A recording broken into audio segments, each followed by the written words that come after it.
नहमदुहु व नुसल्ली अला रसूलिहिल करीम अम्मा बाद अऊज़ु बिल्लाहि मिनश शैतानिर रजीम बिस्मिल्लाहिर रहमानिर रहीम वमल हयातुद दुनिया इल्ला मताउल गुरूर। जिंदगी अल्लाह ताला की बहुत बड़ी नेमत है और अपनी आखिरत बनाने के लिए अल्लाह ताला की तरफ से हर इंसान को ये मोहलत दी गई है कि वो अपनी दुनिया की जिंदगी को निहायत एहतियात से और पकीज़ा मकसद के लिए गुजारें। आज लोग दुनियावी जिंदगी को बुरी तरह बर्बाद कर रहे हैं और अगर यूं कहा जाए कि शैतान के साथ जहन्नम के अंदर जाने के लिए लोग बिल्कुल तैयार खड़े हैं, जबकि कलमा तय्यबा ला इलाहा इल्लल्लाह मुहम्मदुर रसूलुल्लाह सल्लल्लाहु अलैहि वसल्लम पढ़ लेने के बाद ये कोशिश होनी चाहिए कि हम शैतानी वसवास से बच जाएं और गुनाहों से पाक जिंदगी गुजार कर निहायत पाकीज़गी के साथ अपना सफर आखिरत उसका आगाज करें। और हजरात मोहतरम, दुनियावी जिंदगी में हर तरह की आसानी, हर तरह की खैर को हासिल करने के लिए और दुनियावी जिंदगी को बेहतर और आसान बनाने के लिए शरीयत मुताहरा के अंदर कई एक आमाल जो हैं वो जिक्र किए गए हैं। मैं आप नाजरीन के सामने सिर्फ एक अमर रखना चाहूंगा कि जिस अमल की वजह से आप अपनी जिंदगी को निहायत पाकीज़ा और रूहानी बना सकते हैं, और वो अमल क्या है कि आप हर वक्त अपने आप को बावुजू रखने की कोशिश करें। तो जिस वक्त आप अपने आप को बावुजू रखने की कोशिश करेंगे, माहिर नफ्सियात उनका कहना भी है, नबी अलैहिस्सलातु वस्सलाम की अहादीस मुबारका भी हैं,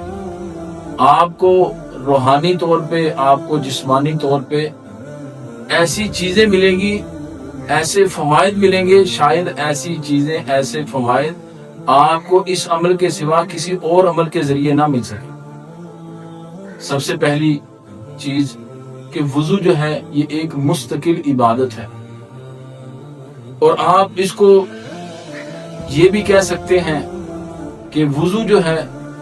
ये रूहानियत की वर्दी है। वुजू जो है, हर वक्त बावुजू रहना, ये रूहानियत का लिबास है। जो इंसान हर वक्त अपने आप को बावुजू रखता है, गोया वो रूहानियत का लिबास पहने हुए है, उसने रूहानियत की वर्दी जो है उसको पहन लिया है। और हजरात नाजरीन, बावुजू रहने से जो ईमानी रूहानी कैफियत मुसलमान पे तारी होती हैं, शायद उनको भी लफ्जों में बयान करना आसान नहीं है। अलबत्ता इतनी बात जरूर है कि बावुजू रहने से जो इत्मीनान, सुकून, सुरूर अल्लाह ताला ने बावुजू इंसान को अता किया है, जो सुरूर, जो चैन, आराम अल्लाह ने वुजू वाले अमल के अंदर रखा है, ऐसा सुकून, ऐसा चैन किसी और अमल के अंदर नहीं है। और बावुजू रहने से जहां इंसान हर नेकी उसको अपनी मेराज पे पहुंचाता है, वहां इंसान शैतानी वसवास से भी बच के मलकूती हसार के अंदर आ जाता है। और हजरात मोहतरम, इंसान जो बावुजू रहने की आदत अपना लेता है तो वो इंसान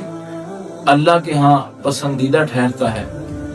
और अल्लाह रब्बुल आलमीन उसे बेशुमार रहमतें, बरकतें अता फरमाते हैं। तो इसलिए नादरीन,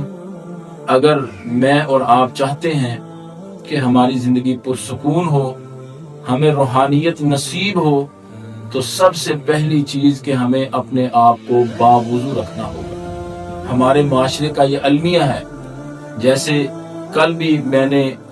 एक बयान के अंदर ये बात जिक्र की थी कि हम ये समझते हैं कि शायद रूहानियत कोई ऐसी चीज है कि इंसान माबराए फितरत وہ کام کرنا شروع کر دے اور ہم سمجھتے ہیں اس کو روحانیت مل گئی ہے۔ اسی طرح ہمارے معاشرے کے اندر یہ چیز بھی پائی جاتی ہے کہ جو شخص نعوذ باللہ جتنا زیادہ نفاست سے، طہارت سے، پاکیزگی سے دور ہو، ہم سمجھتے ہیں کہ یہ روحانی معالج ہے، یہ روحانی عامل ہے۔ حالانکہ ایسی بات نہیں ہے۔ روحانیت کے لیے سب سے پہلی اور بنیادی چیز کہ انسان اپنے آپ کو باوضو رکھے، تو باوضو رہنے والا انسان وہ روحانیت کی معراج کو پا لیتا ہے۔